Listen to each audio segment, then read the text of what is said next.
Black Christmas, I gave you my heart, and the very next day you gave it away. Really? This year, to save me from fears, I'll give it to someone special.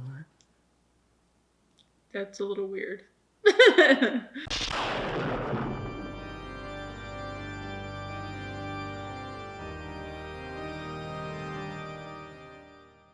When people talk about the earliest slasher films, they'll throw out titles like Halloween, Friday the 13th, but before all those films came Black Christmas, a 1974 Canadian film directed by the same man who gave us A Christmas Story.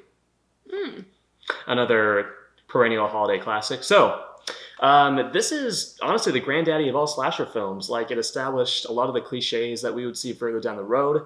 There was like the point of view shot of the serial killer, when he's walking towards something. You see like everything from his point of view. It was almost like the Friday the 13th movies, or at least the first one, where you didn't really see the killer himself. Oh yeah, and the really creepy thing about this movie is that you really do step into the killer's shoes. Like, you literally feel like you are the killer in this movie. Like, you're stalking these sorority sisters as they're throwing a Christmas party. And regardless to say, this movie is so much better than I remember it, because I went through a phase where I watched a ton of different slasher movies. Like this, Happy Birthday to Me, shit like Prom Night, Slaughter High.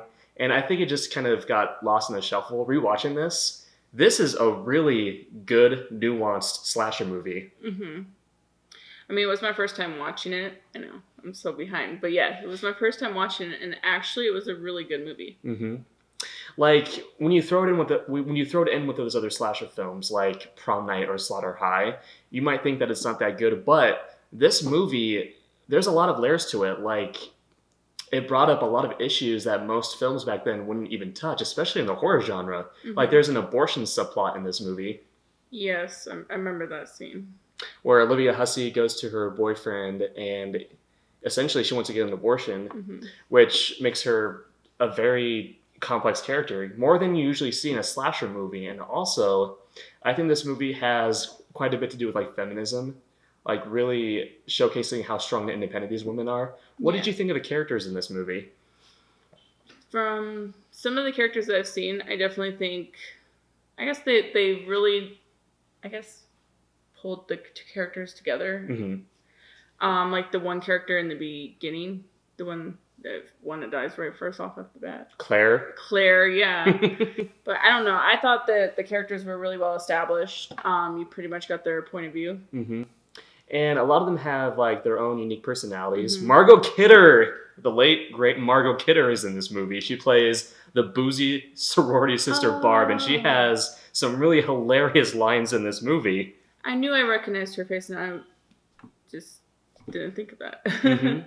Lois Lane is in this movie, and she ends up being one of the victims, but she has some incredibly funny lines in this movie. Like, early on when they first start receiving calls from this killer, the killer is making these very creepy, eerie noises over the phone. Like, it sounds like something a drunk would do, just to pull a prank on somebody. But she has this line where she's talking to one of her sorority sisters, and the sister is like, do you think there's more than one person on the line? And Margot Kidder just fires back and says, oh yeah, we got the whole Mormon Tabernacle choir there on the other line. Right. I don't know. Some of those phone calls, though, it was like a little weird and out there, but it did give you like those little shivers. Much of this movie is a mystery because, unlike almost every single slasher movie where they would eventually reveal the killer's identity, we never know for certain who the killer in Black Christmas is. It could be literally anybody. Like, there's some red herrings. There's obviously the boyfriend of Olivia Hussey, but he turns out to be completely innocent. Which I was totally, from the beginning, I thought he was going to be the one that was, especially when she's in the room talking about wanting to get the abortion. And he's like, yes, meet me tonight. And it was like, oh yeah, he's going to be the... This movie does a lot that really gets under my skin in the best possible way. Like, I know I'm skipping ahead here, but especially the ending of this movie, it just really subverts your expectations, especially when you've watched a dozen slasher movies, all the tricks of the trade, what to expect. At the end of this movie, Olivia Hussey supposedly confronts the killer, who she assumes is her boyfriend. Mm-hmm. She is left alone inside the sorority house after everyone has been picked off one by one. And you see, like, the two victims in the attic. You see the young girl with the plastic over her face, and then you see the old housekeeper. You see her like that every now and then throughout the movie, just sitting up there. Mm-hmm. And it really makes my spine tingle because they never actually discover these corpses. So the last shot of the movie, you see these two corpses in the attic. The camera slowly backs away, and you see a wide shot of this house. You hear the killer like talking, like, in a voiceover, and it just really, really unnerves me. Exactly. It was like he was using them as his puppet almost, and it was, like you said, very unnerving. And that's actually a really good thought. I never thought of it that way. Like in that last shot, he's using the corpses as like puppets. Yeah. When he's speaking through them in a way. Yeah, that's how I took it. But yeah. That's a very eerie idea, and actually, I never thought of that before.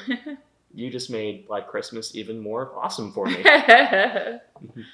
But apart from that, the way Bob Clark directed this movie, and this was, I believe, before Porky's, the screwball comedy about these horny kids who just want to get laid. Mm-hmm. I mean, this movie is incredibly well directed. Like, even from the get-go, like, not even, like, the point of view shots of the killer, just, like, the atmosphere in this movie. Like, it feels like something you would see in a typical warm-hearted Christmas movie. Mm-hmm. I can see that too, yeah.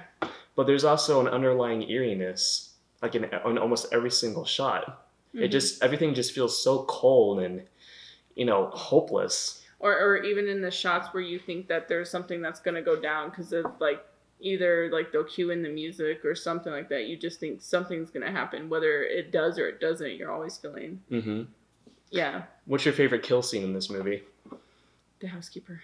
The housekeeper? Yeah. Can you set it up for us? So pretty much, well, first of all, I thought the housekeeper was going to be the bad person too. Yeah. Like, I mean, they really I don't know, they really made you think that like you said, you don't see the killer, so it could just be anybody in that house. Mm-hmm. So a part of me at first did think it was the housekeeper. But then you have that scene where, she hears her cat or a cat in the house meowing. Mm-hmm. And she's looking for this cat and she thinks the cat is up in the attic. Mm-hmm. So when she goes up to investigate the cat, you never saw the cat. So she goes up there and she discovers the corpse of the Claire. I keep forgetting her name. Claire, who has the plastic bag on her face. And then when she turns around, that's when they the whole, is it like she got hung or something like that? Mm-hmm. The killer literally like pushes a hook at her, a hook that is being suspended from this rope, and there isn't really any graphic violence displayed on screen, but just using your imagination, you can see what happens to her inside your mind, and just like even the shot of like the camera just pushing in on her face at a really quick speed. Like, there's some really good, like, filmmaking techniques in this movie. No, I definitely agree. And plus it's back in the time where it's like, it's before anybody else has discovered how to do this camera work with horror movies. So to anybody, it's actually pretty amazing. Mm-hmm. I would put Black Christmas on the same level as John Carpenter's Halloween. And John Carpenter himself actually said that he drew a lot of inspiration from this movie. And you can definitely see it, especially in the visual style. No, definitely. The way Bob Clark utilizes the holiday setting, and, just especially, the kill sequences themselves are just so well done. Like, I have to talk about my personal favorite death scene in this movie. It would definitely have to be Margot Kidder's death scene, because let me tell you, I've never seen anything like it. What essentially happens is Margot Kidder is wasted. What a shock. Mm-hmm. At least for her character in this movie. She goes up to this bedroom by herself. She lays down on the bed. The room is almost completely dark. There's like this glass unicorn with this really long, sharp horn. Mm-hmm. The killer takes this glass unicorn. He stands above her bed and essentially impales her with his unicorn. What a creative way to kill somebody off in a horror movie. That was definitely something different, I'd have to say. Mm-hmm. And I know we don't like talking about this movie, but I will give the 2019 remake of Black Christmas some credit. They did put that glass unicorn in the opening scene of that movie. I noticed it in one of the earliest shots. The glass unicorn is in the 2019 Black Christmas. I did not even notice that. Mm-hmm. But that thing is because I saw the 2019 remake before I saw the original. So right.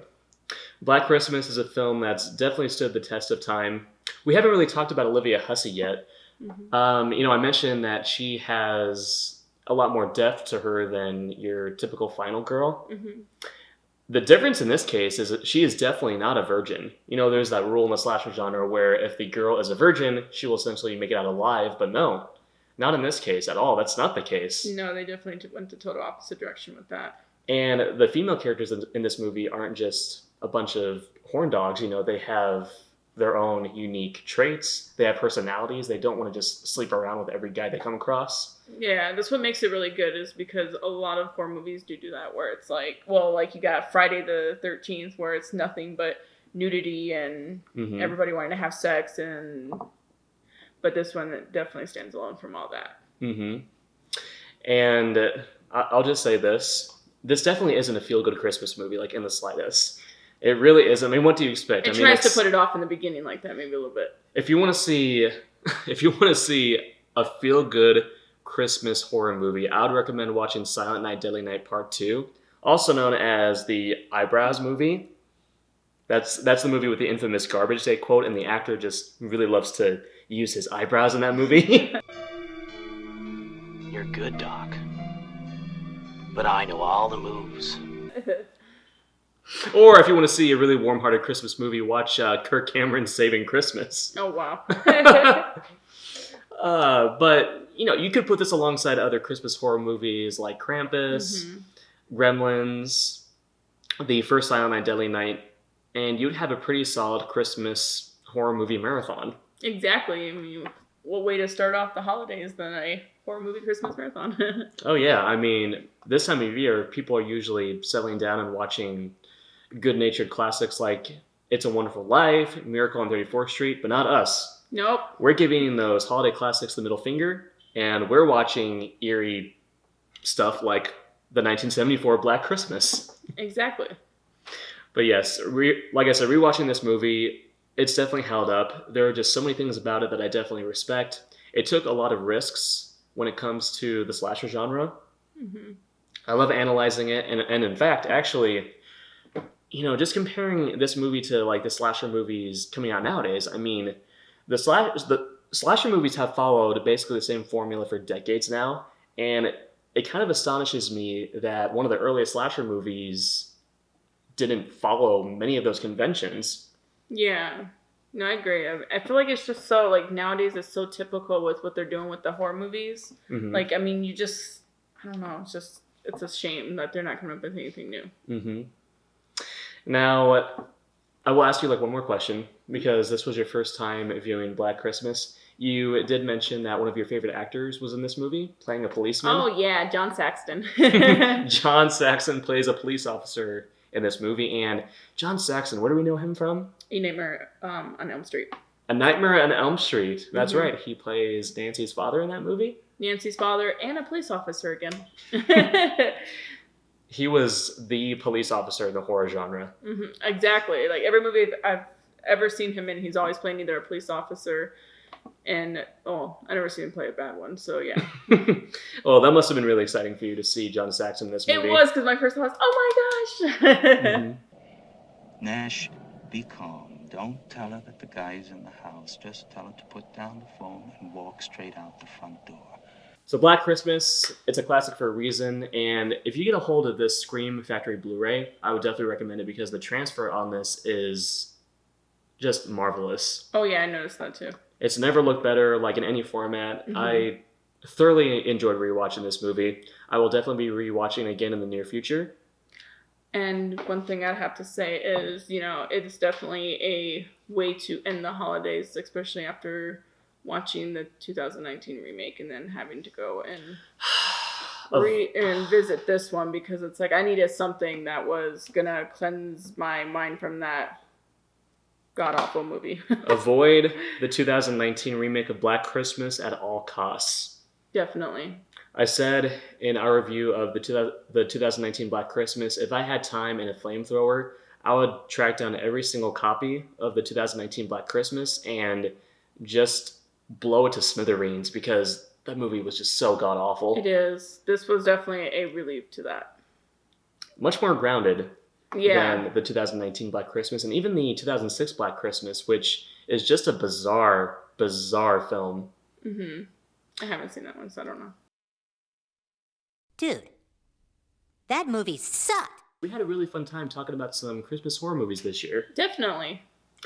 We got to talk about Krampus. We got to talk about 2 Black Christmas movies. Yep. What do we have coming up next, Kim?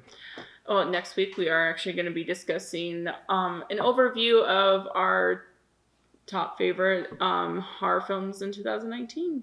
Going back and revisiting some of those ones that we really enjoyed watching and what has really stand out. Mm-hmm.